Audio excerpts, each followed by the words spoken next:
guys, my name is Zonda, and today I'm taking a look at this new Taylor Swift album, Lover. This is the 7th album from the just pop sensation Taylor Swift, going from country to whatever we're in now. Coming off the back of 2017's just awful reputation, she kind of has a lot to prove. She went way too hard on this edgy bad guy aesthetic that ironically Billie Eilish perfected like 2 years later. And so now she's doing this innocent girl light pop thing, and while I don't love it, if it means we're not gonna get a second Look What You Made Me Do, I'll take it. I'll take anything we can get. I guess I'll start with the production. There's nothing much to it. In a year where pop production is pushing the limits of what it's capable of, this album is just kind of doing the bare minimum. It's got a tiny bit of that acoustic thing Taylor used to be known for, but there's of course a lot of synths and simple percussions just to get us along. Although one thing that pisses me off to no end is these weird flat-toned 808s that are just over the entire album. The point of an 808 is to act as both a bass and a drum.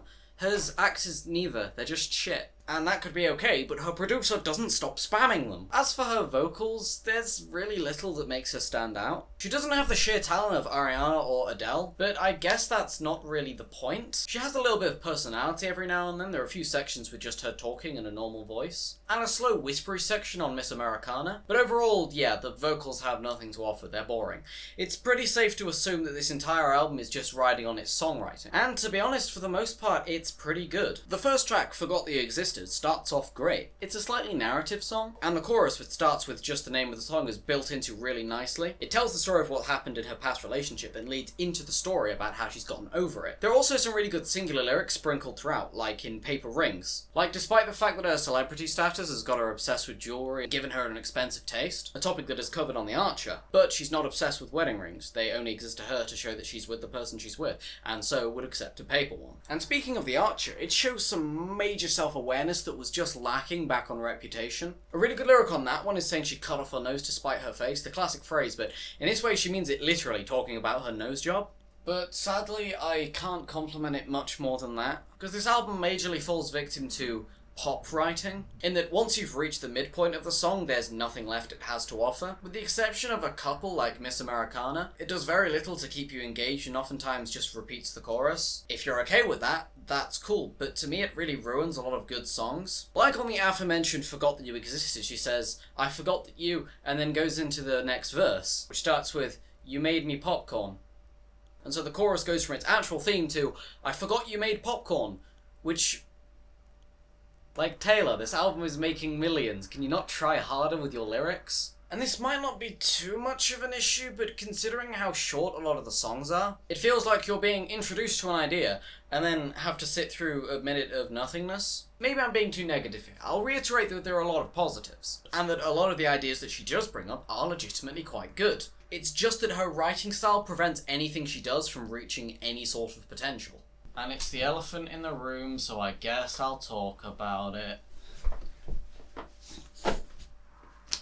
The singles fucking suck. It has Brendan Urie in it, and is about nothing. And the other big one was You Need to Calm Down, which is about her pretending to care about trolls despite the fact that she probably doesn't run her own Twitter account. But it quickly turns into activism, boiling down homophobia to this, and then saying, "Don't." Thanks, Taylor. We appreciate your support. It's this dumb celebrity slacktivism that's plaguing just everything nowadays. And another one that I can't get over is The Man. She talks about feminist issues, saying that she'd probably be further in life if she was a man. And don't get me wrong, these are real issues, and they matter. But they don't matter to Taylor Swift. What do you mean you'd make it if you're a man? You're a millionaire. Where else do you want to go? It's a song complaining about your position, but like, you're Taylor Swift. I have no sympathy for you. Comparing this to like Ariana's last album, she was talking about her mental state and how serious events affected her. But here she's just like, meh, feminism.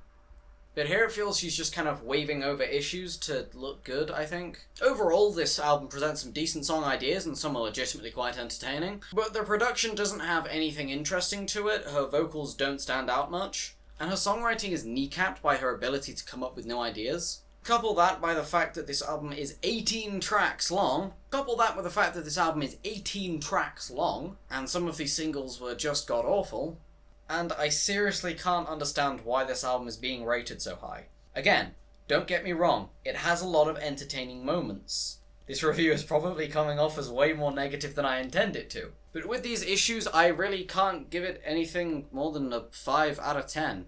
The shirt was foreshadowing. Tailor can try way harder than this, and in a year with such amazing pop music, there is no excuse. So, yeah.